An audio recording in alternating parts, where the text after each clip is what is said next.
Episode start होता है और एपिसोड 1 की स्टार्ट में हमें ली फैमिली को दिखाया जाता है। इसी के बाद हमें बताया जाता है कि जो यहाँ पर ली फैमिली की होने वाली बहू थी, अब उसकी शादी ली फैमिली में नहीं हो रही है। अब उसकी शादी यहाँ पर इमोर्टल सेक्ट से हो रही है। और गाइज मैं बता दूं कि जो ये इमोर्टल पैलेस है ये काफी ज्यादा पावरफुल सेक्ट है। और इसी के साथ हमें यहाँ पर दिखाया जाता है एक बहुत बड़ा नोटिस जो कि यहाँ पर पूरी जनता के लिए लगा हुआ था कि जो यहाँ पर डिवाइन स्वॉर्ड सेक्ट के यहाँ पर सेक्ट लीडर हैं वो यहाँ पर अपनी बेटी की शादी इमोर्टल सेक्ट के यहाँ पर प्रिंस से करवा रहे हैं। इसी के बाद हम देखते हैं यहाँ पर ये सब एक बहुत बड़े पिलर में छपा हुआ था जिसे देखने के लिए यहाँ पर काफी सारे लोग आए हुए थे। और यहाँ पर जितने भी ली फैमिली के बंदे थे वो सभी कहने लगते हैं कि यहाँ पर अभी कुछ ही दिन हुए हैं हमारे प्रिंस को लौटे हुए जो कि काफी ज्यादा बुरी हालत में है। और यहाँ पर अब डिवाइन स्वॉर्ड सेक्ट यहाँ पर ऐसा कैसे कर सकता है और वो यहाँ पर प्रिंसेस की शादी इमोर्टल सेक्ट वालों के साथ कैसे कर सकता है। और यहाँ पर किसी को भी कुछ भी समझ में नहीं आ रहा था क्योंकि ली फैमिली की हालत काफी ज्यादा बुरी होती जा रही थी धीरे धीरे। क्योंकि यहाँ पर ली फैमिली पर अभी ल्यू वेंग नाम का एक बंदा रूल कर रहा था जो कि काफी ज्यादा बुरा था। इसी के साथ हमारा सीन शिफ्ट होता है और हमें अपने मेन कैरेक्टर को दिखाया जाता है अपने बेड के ऊपर जहाँ पर वो लेटा हुआ था और उसकी हालत काफी ज्यादा खराब थी। हम देखते हैं वो यहाँ पर शांति से लेटा हुआ था। तभी यहाँ पर हमें पता चलता है कि उसकी सारी कल्टीवेशन डिस्ट्रॉय हो चुकी है। तभी यहाँ पर कोई लोग इसके पास आते हैं और इससे कहने लगते हैं कि तुम काफी ज्यादा टैलेंटेड थे, तुमने यहाँ पर 3 साल की उम्र में ही इतनी ज्यादा प्रसिद्धि हासिल कर ली थी कि तुम्हारा कोई भी मुकाबला नहीं था। लेकिन जब तुम यहाँ पर 9 साल के हुए तुम यहाँ पर डिवाइन लेवल को भी अचीव कर चुके थे और जब तुम 18 साल के हुए तो तुम हेवनली लेवल पर पहुंच गए थे। इसी के साथ यहाँ पर अब तुम्हारी कल्टीवेशन पूरी तरीके से डिस्ट्रॉय हो चुकी है। और जो यहाँ पर ये लड़का था इसका नाम झांग है और ये कहने लगता है कि मैं ही यहाँ पर वो बंदा हूँ जो कि यहाँ पर तुम्हें लेकर आया है उस डिमोनिक रेगिस्तान से बाहर। और इसी के साथ हमें पता चलता है वो और कोई नहीं यही बंदा है जिससे यहाँ पर स्वॉर्ड सेक्ट की प्रिंसेस की शादी होने वाली है। और इसका नाम झांग है और प्रिंसेस का नाम यहाँ पर ज्यून है। और वो यहाँ पर उसका गला दबा रहा होता है। झांग यहाँ पर ली का गला दबाने लगता है और उससे कहता है कि तुम यहाँ पर कुछ भी नहीं कर सकते, तुम मेरा कुछ भी नहीं बिगाड़ सकते। तभी जो प्रिंसेस होती है वो कहती है कि यहाँ पर तुम इसे मत मारो, वैसे भी अब ये यहाँ पर मरी हुई हालत में पहुंच चुका है, इसीलिए यहाँ पर अगर तुम इसे नहीं भी मारोगे तो ये आगे चलकर तुम्हारा कुछ भी नहीं बिगाड़ पाएगा। और अब हमें यहाँ से चलना चाहिए, कुछ ही टाइम में इसकी डेथ हो जाएगी यहाँ पर। क्योंकि हमारे मेन कैरेक्टर ली की हालत काफी ज्यादा खराब थी और वो यहाँ पर अपनी जिंदगी और मौत के बीच में खड़ा हुआ था। तभी यहाँ पर प्रिंसेस से यहाँ पर झांग पूछता है कि तुम यहाँ पर क्या करने वाली हो। तभी वो यहाँ पर बताती है कि उसने यहाँ पर काफी ज्यादा पावर हासिल कर ली है और इसी के साथ वो अपने सारे भाई बहनों को मार देगी और इसके बाद वो यहाँ पर इस पूरे कॉन्टिनेंट पर राज करेगी। और यहाँ पर अब तो ली भी मारा जाएगा और इसी के साथ जो ली फैमिली है हम उसको अपने कब्जे में कर लेंगे। और इसके बाद यहाँ पर हमारा जो सेक्ट है वो एक काफी बड़ा सेक्ट बन जाएगा जिसको रोकने की हिम्मत यहाँ पर मुझे तो नहीं लगता किसी की होगी। और यहाँ पर फिर हम सब पर एक साथ कब्जा कर लेंगे और हमारी पावर यहाँ पर काफी ज्यादा आगे पहुंच जाएगी। क्योंकि यहाँ पर जो तुम्हारा इमोर्टल सेक्ट है वो यहाँ पर वैसे भी काफी ज्यादा पावरफुल है और यहाँ पर तुम इमोर्टल सेक्ट के काफी ज्यादा पावरफुल प्रिंस और तुम्हारा लेवल अभी हेवनली लेवल के 1 पर है, इसीलिए तुम्हें कोई नहीं हरा सकता। और इसी के साथ वो लोग यहाँ से चले जाते हैं। तभी यहाँ पर जो हमारा मेन कैरेक्टर होता है उसकी बॉडी में यहाँ पर एक लाइट ग्लो करने लगती है जो कि यहाँ पर एक अजीब सी लाइट थी। और इसी के बाद हमें पता चलता है कि जो हमारा मेन कैरेक्टर है वो यहाँ पर रिबर्थ कर चुका है, यानी कि वो यहाँ पर इसी बॉडी में दोबारा से जन्म ले चुका है, वो भी इसी टाइम पे। और हम देखते हैं इसी के साथ उसकी बॉडी के ऊपर यहाँ पर उसके हेड पर एक ड्रैगन का सिंबल आ जाता है और यहाँ पर अब उसकी बॉडी के अंदर बहुत सारी पावर्स आने लगती है। और इसी के साथ हमें यहाँ पर ड्रैगन, व्हाइट टाइगर, काफी सारी स्पिरिट्स को दिखाया जाता है जो कि काफी सारी थी। और यहाँ पर वो सभी एक से बढ़कर एक डिवाइन बीस्ट की थी जिनमें से हमें यहाँ पर फिनिक्स को भी दिखाया जाता है और काफी सारे अलग अलग बीस्ट को। और इसी के बाद हमारे मेन कैरेक्टर की बॉडी हवा में उड़ने लगती है और कुछ ही देर बाद यहाँ पर हमें काफी डिवाइन वर्ड्स को दिखाया जाता है। और इसी के बाद हमारा मेन कैरेक्टर की आंखें खुल जाती हैं और वो कहने लगता है कि आखिरकार मैं यहाँ पर जिंदा कैसे हो सकता हूँ। वो कहने लगता है कि अगर मैं थोड़ा टाइम पहले रिबर्थ करता, यानी कि अभी जिस टाइम पे उसने रिबर्थ किया है अगर वो उससे थोड़े टाइम पहले रिबर्थ होता, यानी कि थोड़े टाइम पहले रिबर्थ होने के बाद वो यहाँ पर किसी की जान को बचाना चाहता था। और इसी के साथ वो कहता है कि यहाँ पर मैं गलत टाइम पे रिबर्थ हो चुका हूँ और वो यहाँ पर अपने फादर और अपने ग्रैंडफादर की जान को बचाना चाहता था जिनकी जान को और किसी ने नहीं, झांग नहीं लिया था। और वो कैसे लिया था हमें आगे स्टोरी में पता चलेगा। हम देखते हैं वो हमें बताता है कि यहाँ पर जो उसके ग्रैंडफादर और फादर थे उनको उसी डिमोनिक रेगिस्तान में मारा गया था जिसको और किसी ने नहीं, यहाँ पर उस अंकल लुओ वेंग ने मारा था जो इस टाइम पे यहाँ पर इस फैमिली का हेड बनकर बैठा हुआ है। और इसी के साथ वो कहता है कि यहाँ पर अब मुझे पता है कि मेरे साथ आगे क्या होने वाला है, इसीलिए यहाँ पर अब मैं सब कुछ चेंज करने वाला हूँ और यहाँ पर पहले से ही मेरे पास अपनी पिछली लाइफ की भी पावर्स हैं, इसीलिए मुझे कोई भी डिफीट नहीं कर सकता इतने आसानी से। इसी के बाद हमारी स्क्रीन ब्लैक हो जाती है और हमें यहाँ पर अब उसकी पिछली लाइफ का सीन दिखाया जाता है, जहाँ पर यहाँ पर उठने के बाद वो सीधा यहाँ पर उस मैरिज को अटेंड करने के लिए चला जाता है, जहाँ पर वो जैसे ही उस मैरिज के वहां पर पहुंचने ही वाला होता है तो काफी सारे लोग उसे रोक लेते हैं, लेकिन उनसे लड़कर जब वो मैरिज के मेन लोकेशन यानी कि मैरिज हॉल में पहुंचता है तो वो देखता है कि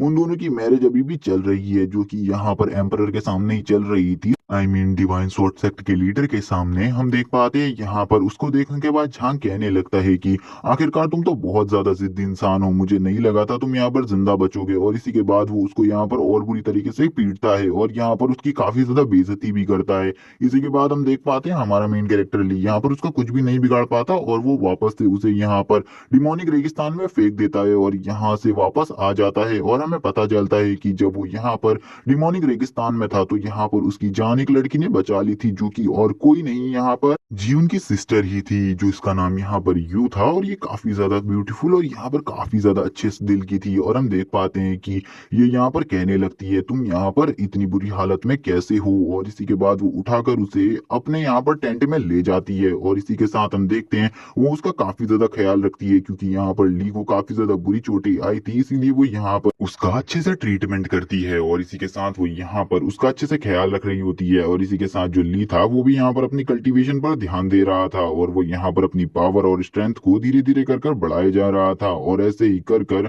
उसने यहाँ पर एक अजीब सी हर्ब को भी एब्जॉर्ब किया था, जिससे उसकी पावर काफी ज्यादा बढ़ गई थी और ये हर्ब उसकी पावर को धीरे धीरे कर कर इंक्रीज कर रही थी। और इसी के साथ उसे काफी सारी चीजें मिली, लेकिन जब यहाँ पर जीवन को उसके बारे में पता चला कि वो जिंदा है तो यहाँ पर जीवन आई और अपनी बहन को मारकर निकल गई। लेकिन एक्चुअल में वो यहाँ पर जियान को ढूंढने आई थी। जब यहाँ पर उसे जियान नहीं मिला तो वो यहाँ पर उसे मारकर चली गई, यानी कि यू को मारकर चली गई। जिसके बाद यहाँ पर जो हमारा मेन कैरेक्टर ली था वो पूरी तरीके से पागल हो गया था और इसी के साथ वो यहाँ पर उन दोनों को मारने के लिए निकल पड़ा था। लेकिन यहाँ पर जब वो सिटी में पहुंचता है तो यहाँ पर उसे कोई भी नहीं मिलता और वो कहने लगता है उस टाइम पे अगर वहां पर मुझे वो लोग मिल जाते तो मैं उन्हें वहीं पर मार देता, लेकिन जब वो वहां पर मुझे नहीं मिले तो इसी के साथ मैं यहाँ से निकल गया। और मुझे पता चला कि यानी कि जिस डिमोनिक रेगिस्तान में वो इतने दिनों से था वहां पर डीमंस ने अटैक कर दिया है और इसी के साथ उसने भी यहाँ पर डीमंस के साथ फाइट में हिस्सा लिया और डीमंस को यहाँ पर हराने लगा। इसी के साथ उसकी पावर धीरे धीरे कर बढ़ने लगी और जल्दी वो यहाँ पर एक गॉड लेवल पर पहुंच गया और उसकी पावर भी एक सुप्रीम लेवल पर पहुंच चुकी थी। इस टाइम पे उसको हराना किसी के लिए भी नामुमकिन बात थी, लेकिन उसी टाइम पे यहाँ पर झांग और ज्यून ने दोनों ने ही मिलकर उसके ऊपर अटैक कर दिया और इस बार उन्होंने साथ लिया डीमंस का। लेकिन यहाँ पर हमारा मेन कैरेक्टर हमें बताता है कि उस टाइम में वो सभी काफी ज्यादा पावरफुल थे, लेकिन मेरे पास एक मैजिकल स्क्रोल था जिसकी हेल्प से यहाँ पर मेरी पावर काफी ज्यादा बढ़ गई थी। लेकिन वो दोनों भी कमजोर नहीं थे, उन दोनों ने भी इस टाइम तक अपनी पावर को इतना ज्यादा इनहेंस कर लिया था कि उन लोगों को हराना मेरे लिए तो इम्पॉसिबल ही था। लेकिन यहाँ पर धीरे धीरे कर जब फाइट आगे बढ़ी तो मैंने भी यहाँ पर अपना फुल पोटेंशियल का यूज करना स्टार्ट किया, जिसमें यहाँ पर मुझे भी काफी ज्यादा तकलीफ हो रही थी और मैं भी यहाँ पर उनको बराबरी की टक्कर नहीं दे पा रहा था। लेकिन मैंने यहाँ पर उन सभी डीमंस को मारने का फैसला कर लिया था, इसीलिए मैंने यहाँ पर उन सभी के ऊपर अटैक कर दिया और हमारी फाइट इतनी ज्यादा ब्रूटल हुई कि हमने यहाँ पर इतने पावरफुल मूव्स का यूज किया कि वो डिमोनिक रेगिस्तान भी बुरी तरीके से डिस्ट्रॉय होने लग गया था। और यहाँ पर ये भी बताता है कि मेरी हर टेक्निक का ब्लो इतना ज्यादा पावरफुल था कि यहाँ पर एक एक कर काफी सारे डीमन और डीमन किंग्स मारे जा रहे थे। लेकिन दूसरी तरफ से जब यहाँ पर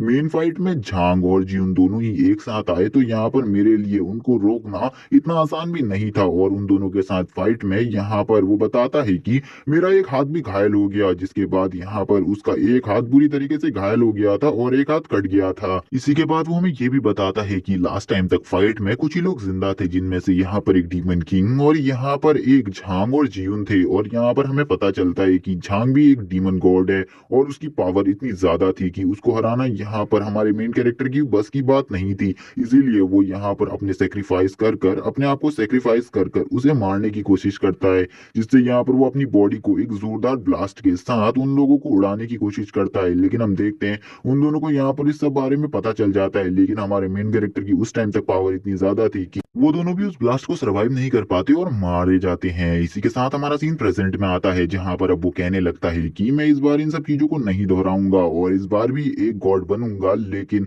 उससे पहले ही मैं यहाँ पर उन दोनों को हरा दूंगा। इसी के साथ वो अपने उस स्क्रोल को बाहर निकालता है और वो बताता है कि जो ये स्क्रोल है इसके अंदर काफी सारी डिवाइन बीस्ट की पावर है, जबकि यहाँ पर पिछली लाइफ में वो इसको पूरी तरीके से नहीं सीख पाया था। अगर इस लाइफ में वो इसे पूरी तरीके से सीख गया तो यहाँ पर उसकी पावर इतनी ज्यादा हो जाएगी कि वो अकेले हेवन के सारे गॉड्स को डोमिनेट कर सकता है। इसी के बाद हम देखते हैं वो कहने लगता है कि मुझे यहाँ पर अपनी पावर्स को और ज्यादा बढ़ाना होगा और इसी के बाद वो कहने लगता है मैं अभी इस स्क्रोल से खाली एक ही बीस्ट को बाहर निकाल सकता हूँ, जो कि और कोई नहीं, एक डिमोनिक डिवाइन बीस्ट है, जिसकी पावर हमें बताई जाती है कि ये बीस्ट इतना ज्यादा पावरफुल है, इसको हराना किसी के भी बस की बात नहीं। इसी के बाद हम देखते हैं जो हमारा मेन कैरेक्टर ली है उसके माइंड पर वापस से उसी तरीके का सिंबल दिखाया जाता है और इसी के बाद हमें उस बीस्ट को दिखाया जाता है जो कि काफी ज्यादा ब्रूटल और खतरनाक लग रहा था। और यहाँ पर उसकी बॉडी के ऊपर हमारा मेन कैरेक्टर बैठा हुआ था और लिटरली यहाँ पर हमारे मेन कैरेक्टर जब इसके ऊपर बैठा था तो उसका लुक काफी ज्यादा आइकॉनिक लग रहा था और उसका पावर और रुतबा भी एक गॉड की ही तरह लग रहा था। इसी के बाद हमारा मेन कैरेक्टर कहने लगता है कि कल उनकी शादी है तो कल तक यहाँ पर मैं उन्हें बिल्कुल भी नहीं छोड़ूंगा, लेकिन तभी हम देखते हैं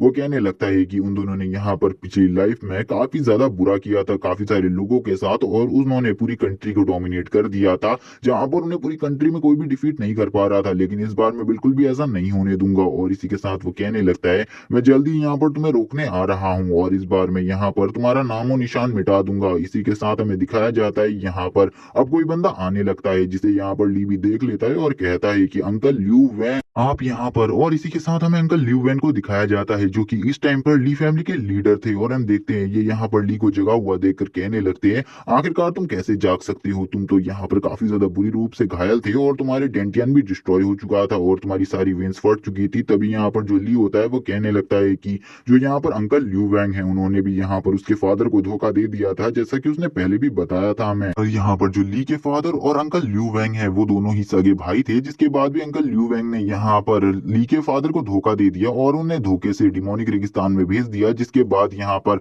उसकी पूरी फैमिली को भी उन्होंने मार दिया यहाँ पर बुरी तरीके से और उनकी फैमिली के एक भी सदस्य को जिंदा नहीं रहने दिया गया, जो कि यहाँ पर उसके फादर का सपोर्ट करता था। और यहाँ पर खाली वही लोग जिंदा रह पाए जो यहाँ पर अंकल ल्यू वैंग का सपोर्ट करते थे और अंकल ल्यू वैंग को अच्छा मानते थे। और यहाँ पर उन्होंने ये साबित कर दिया था कि वो एक रियल लाइफ डीमन है और उनकी बातें को सुनने के बाद यहाँ पर ली कहने लगता है कि मुझे नहीं लगता कि अब तुम यहाँ से जिंदा जा पाओगे। और इसी के बाद हमें ली का ऑरा दिखाया जाता है जो कि काफी ज्यादा पावरफुल था और ली यहाँ पर खड़ा हो जाता है और गाइस लिटरली इसकी जो बॉडी है ना वो काफी ज्यादा अच्छी लग रही थी इस सीन में। लेकिन जो यहाँ पर अंकल ल्यू वैंग थे वो कहने लगते हैं कि तुम्हें क्या लगता है तुम यहाँ पर मुझे हरा पाओगे, तुम यहाँ पर मुझे मार पाओगे। वो कहने लगते हैं कि तुम तो मुझे हर्ट भी नहीं कर पाओगे, तुम यहाँ पर मेरा सामना बिल्कुल भी नहीं कर सकते, वैसे भी यहाँ पर तुम्हारा डेंटियन डिस्ट्रॉय हो चुका है और तुम्हारी सारी वेन्स डिस्ट्रॉय हो चुकी हैं। तभी ली कहता है कि तो यहाँ पर तुम्हें मेरे साथ एक बार फाइट कर देखनी चाहिए कि यहाँ पर किसके अंदर कितनी ज्यादा पावर है, उसी के साथ तुम्हें पता चलेगा कि यहाँ पर मैं कितना ज्यादा पावरफुल हूँ। और इसी के साथ जो अंकल ल्यू वैंग होते हैं वो यहाँ पर ली के ऊपर अटैक करने के लिए आगे बढ़ जाते हैं और वो यहाँ पर ली को मारने के लिए उसकी तरफ आगे बढ़ने लगते हैं फुल स्पीड में और वो कहते हैं कि अब तुम बिल्कुल भी नहीं बच पाओगे, इस बार तो मैं तुम्हारी जान ही ले लूंगा। और इसी के साथ ये वाला एपिसोड यहीं पर एंड हो जाता है इस सीरीज का। आपको वीडियो अच्छी लगी हो तो चैनल को सब्सक्राइब कर देना, कमेंट करके मुझे जरूर बताना कि आपको वीडियो कैसी लगी। Okay bye guys.